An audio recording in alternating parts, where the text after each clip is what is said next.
Hello and welcome back to my channel. I am Madam Chomzi. Hope you all have been having a fantastic day. Please, if you've not subscribed to my channel, please do consider subscribing. Like and share my videos, and also click on notification bell so you receive notification anytime I upload a new video. Thank you so much for your support. So today, what am I going to talk about? This week there was a post by this actress Peggy Ovire, and that was what led me or triggered me to do this video. And in that post, she did say, if your husband to be has this very close friend, and I'm just paraphrasing, please, has this very close friend, and you are suspecting that they have something more than just being friends, and you confront your husband to be, and the person just says they're just friends, nothing more to it, but you had your suspicion and blah blah blah. What do? You married, and she, anyway, the truth of the matter, I'm not really interested in her own story, but that was what triggered me in doing this video. First of all, if you are about marrying someone and you have suspicions, I think you should wait till you're sure before you marry the person. In that case, if what she was writing about, my opinion would have been the lady should have waited to confirm. That's if they're saying the truth. And as I said, I'm not interested in her story. I'm just saying that was what triggered my video today. You should wait and confirm that the person is not lying. That's what I'm trying to say. Because what we have to bear in mind, our intuitions are really strong. They are what should probably guide you, not just logic. So if your husband was to say to you that his best friend was a female, or is a female, or your wife comes and says to you that her best friend is a male, would it sit well with you? So that's what I'm going to talk about today. So before you, and I would like people to comment about this, to share their opinions in the comment section about this. But the first thing I would like us to do is to pause and think about, what's the definition of someone being a best friend? How would you, what would you look at, or what qualifies for someone being a best friend to another person? So that's the first thing that we would look at before we would answer the question. So, and for me, the answer to, is it right for married couples or married people to have best friends of the opposite sex? I don't think the answer is right, and I don't think it's wrong. But what I would say, the question I'm going to ask, do you think is wise? And for me, the answer would be no. I don't think it's a wise thing to do, considering that we're all humans. We're made of flesh and blood, and we're not made of stones. The Bible does say that he that thinks he stands should take heed lest they fall, or lest he falls or she falls. So that's my take on it. I don't think it's a wise decision. You might think you're strong. You're not as strong as you think you are. And if you have that mentality that, oh, I'm strong, you're already falling. So that's my take on it. I'm not saying that it's not possible to have relationship with, as in married people to have relationship, as in, when I mean relationship, very close relationship, for someone to be your best friend, that person is really close to you, of the opposite sex, without it being sexual or you crossing boundaries. Yes, possible. But what's the likelihood of the opposite happening, where boundaries are crossed and cheating does happen? It's really high. It's very, very high. And I'm going to explain to you why I say it's really high. So that's why I say I don't think it's a wise decision. And it's if you're a married person comes and says they don't like the relationship their partner has with an opposite member or opposite sex, whether it's female or male, it's not about, I don't think it's about not trusting their partner, or the person not trusting his or her partner. I think it's about knowing that we are humans and we have vulnerabilities. Now let's look at when someone says, I'm your best friend, or you are my best friend, this is my best friend. How do we define someone being someone's best friend? For someone to be your best friend, they'll be your close confidant. They'll be your, you share things, you share secrets, you open up to this person emotionally. This person is your, would I say your, like, sort of like a support or backbone, and you spend a lot of time with that person, so you can call that person in the morning, in the afternoon, in the night, no qualms. So when you look at this, or rather the definition of friendship, would you consider it being wise that a married person should have a member of the opposite sex as their best friend? I would say no. I would say it's not wise. It's not about being insecure. No. It's a case of, it's not the right thing to do. It's not the wise thing to do. Because the more you spend time with somebody, the more you're vulnerable with someone, and you share secrets with someone, the likelihood of you crossing boundaries, as in, or attractions developing, is really, really high. It's very high. Cheating most times doesn't just happen. It starts with boundaries being crossed. So most times it starts with friendship. Then from there, because when someone is your friend, you're sort of like, your guards are down. You're not like, if you're talking with your friend or doing something with your friend, you're very relaxed. You're not really looking out for things that normally, if you're speaking with a stranger or someone you don't really know, you have you're on guard. So that's why. And the more you spend time with someone, the more you share things with someone, as in your struggles and your joys or whatever, you begin to form bonds with that person. You begin to form bonds with that person that, if you're not careful, it will lead to a relationship that is inappropriate for a married person. And you might start saying things that you're not supposed to share with that person, that should only be shared with your spouse. So that's my opinion about it.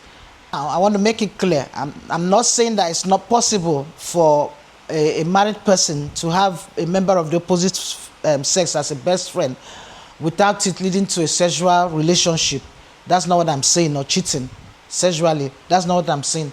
What I'm saying is that, for me, I don't think it's wise. I do not think it's wise. When you spend time with someone and you share moments with them, you discuss things with them, your deep secrets, you go to them, that you're like part of your backbone, sort of. It's hard for you to maintain boundaries, to be honest. It will be hard for you to maintain boundaries. And once emotional bonds begin to form, and that person is a member of the opposite sex, attractions are likely to form. And whether we like it or not, it's not that easy when you're attracted to someone physically to maintain boundaries. It's not. And again, we have to look at it as it's likely to cause a problem in the marriage. I don't know about you, but I wouldn't want to be wanting to compete for attention with another, my husband's attention with another person, another lady. No, it's not going to happen. And I don't think any man would want to do that too. So, and when I mean, that's what I'm saying, best friend, I'm not saying an ordinary friend. So when you're spending time with someone and saying things, sharing things with the person, opening up to the person emotionally, is it likely to make your partner a bit jealous? Yes, it would. And don't come with that bullshit story of, oh, you're insecure. It has nothing to do with that. It's just normal. You're going to be jealous. Your partner would be jealous. So, and there's no love without jealousy. Now, what we have to look at is, the essence of your jealousy. If you love someone, you have a bit of jealousy. You not come and see a man will just come hold your wife somehow or anyhow. You say, "Oh no, I'm not jealous. I'm not jealous. I'm secure." You're stupid. That's what it is. So, let's not come up with all this nonsense of, "Oh, you're insecure. That's why." No, that's not. It's not a thing of being insecure or you not trusting your partner. It's just you have to be wise. You've got to be wise. And again, I am, how will I put it? Everybody to their own. For me, and I know the same with my husband. No, it's not going to happen. It's not going to happen. Not happen. My husband will not tolerate it, and me myself, I will not tolerate it. I'm not going to have it. My husband being on the phone speaking with this particular person for hours that is a female, or wanting to go to that person to confide in if he has problems. That's why you're married. Confide in your wife. You understand? So that's my take to this whole thing. So as I said, your relationship as a married couple should be thriving and getting to the point where that person should be your best friend. That's what it should be. Not you wanting to, if something happens to you, the first person you want to call is another guy, if you're a woman, or if you're a man, it's another woman, not your wife, and you tell me that it's okay. If it's okay to you, that's fine. But for me, no, it's not going to happen. So, people with their marriages and half. I know that for my own marriage, me and my husband, no, it will not happen. My husband will not tolerate it, and I wouldn't tolerate it either. My husband is not to be shared in any way or form. I don't care what people say about him. It's not going to happen. So, my husband should not go to another female and be telling his problems too. That's why he's married. Or me going to another male to be telling them my problems. So that's why the relationship should be healthy, unless your husband is your problem or your wife is your problem. So that's why I'm saying that it depends on your relationship. If it's abusive, obviously it's not going to happen. But if people are in a relationship that is healthy or you're working towards it, it should be a no-no for me. It should be a no-no. You should be aiming at your partner being your best friend and you're confident. There's nothing wrong in having friends outside of your marriage, but this definition I gave as friend, as in someone being your best friend, my opinion, your partner should be the one, or your spouse should be the one that you should be aiming at being your best friend, or should be your best friend. And if your partner is not there yet, or you guys are not there yet, you should be working on that. It's a different thing if the both best friends or two people are single. If something happens, you start relationships, so that's fine. But where it becomes messy is when both of you or one person is married and you're having attractions. The likelihood of cheating is really, really high. So that's my take on it. So the question is it possible to have strong emotional bond without crossing lines? That's the question you're going to ask yourself. You are not as strong as you think you are. We all have our vulnerable moments. You are not as strong as you think. When you're vulnerable, that's when Satan strikes, I tell you. And from my experience, and also I've seen that research just showed that men are more prone to forming physical attractions with someone they are close to, of the opposite sex, if they are very close to that person, more than females. And I have experienced that. I did have a very close friend of mine. It's a guy. And to be honest, we were close. I didn't have any, as in I wasn't attracted to him physically. It was just someone we spent time with, and I talked to. But I did not know this person was attracted to me physically. It was later, and he also had a girlfriend, and I knew the girlfriend. I think he was later saying that the girlfriend was complaining, but I didn't really, to be honest, I did not have anything, any form of physical attraction towards him, till one day, and I thought that was the same way he was too. I just thought the same way that my thoughts towards him was pure. That was the same way he thought his thought towards me was pure. Till one day he acted up. He tried some moves. So I don't see it as wise. I don't see it as wise, because the more you spend time with and you open up to someone, you begin to like them. You begin to like them. Just that's even for normal relationship. And cheating doesn't just happen that, unless it's premeditated. Cheating doesn't just happen. So when you meet people that cheated on their partners mistakenly, it's usually that boundaries were crossed, or rather they did not place boundaries to protect themselves. What we have to bear in mind when you're with your friends, just think about it. Your friends, you're yourself. You're very like free. You're not on guard. So if you're doing that with someone of the opposite sex, just one day that you'll be vulnerable, and that's it. Something might happen. So that's my take on it. So don't think you're strong. And when you see people that have cheated on their partners, look at it very well. That's people that are sincere, not the ones that just promiscuous. That's not what I'm saying. People that truly was a mistake. It didn't just start. They did not place boundaries, or they crossed. They were not on guard. And it was just like, I can control myself, and it just happened.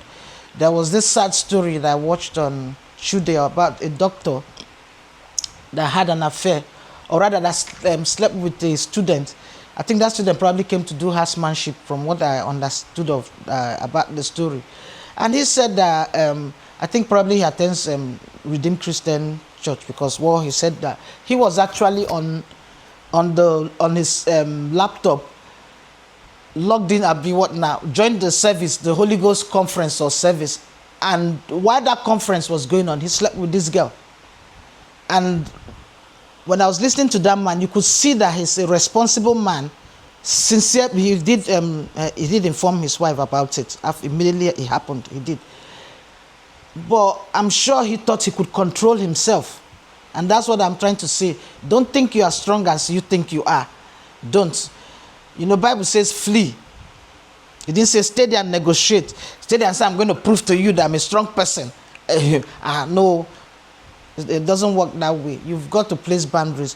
You've got to be careful. You've got to be cautious. I'm not saying going about if you see women don't, but you've got to be cautious when you are married. You have to. You don't just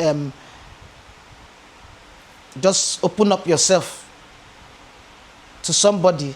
And another thing I do think that there's going to be, if you're not careful, there's going to be it will be difficult to avoid disrespecting your partner. It would be difficult. And you start saying things you're not supposed to say to that person, or start comparing your partner with that person. And we have to also think about it. Why do therapists most times have inappropriate relationship with people that's their clients? It's the same principle. You're not made of stone. We're all made of flesh and blood. So when this person is vulnerable, they're opening up to the therapist and saying things, they begin to form bonds, the two of them. And if they're not careful, they find themselves doing things that are inappropriate. So that's my take on it. But if you think that I'm not. What I'm saying is that I'm not saying a married person cannot have a relationship, or a best friend as an opposite member of an opposite sex person as a best friend without something inappropriate happening. That's not what I'm saying. What I'm saying is that the likelihood of something inappropriate happening is really, really high. You have to bear that in mind. It's really, really high. So it's a case of, are you superhuman, or are you just not being wise? I don't want to say stupid, but you have to be sincere with yourself. You're not as strong as you think you are. You're not. Let nobody deceive themselves. You're not as strong as you think you are. So let's be careful. But if you think you're superhuman, good luck. That's my take on it. But bear in mind that cheating does not just happen unless it's premeditated cheating. It starts from that friendship, then where you now cross the line, and the time you know what's happening, it's too late. Something has happened, and everybody's in a mess. So you now probably start hiding from your partner. You've done something, So that's my take on it. But if you have any other perspective, or I would like to know what you guys think about it in the comment section. All right. Thank you guys so much for listening. Please like and share my videos. Subscribe to my channel if you've not subscribed. Thank you so much. See you guys next time. Bye.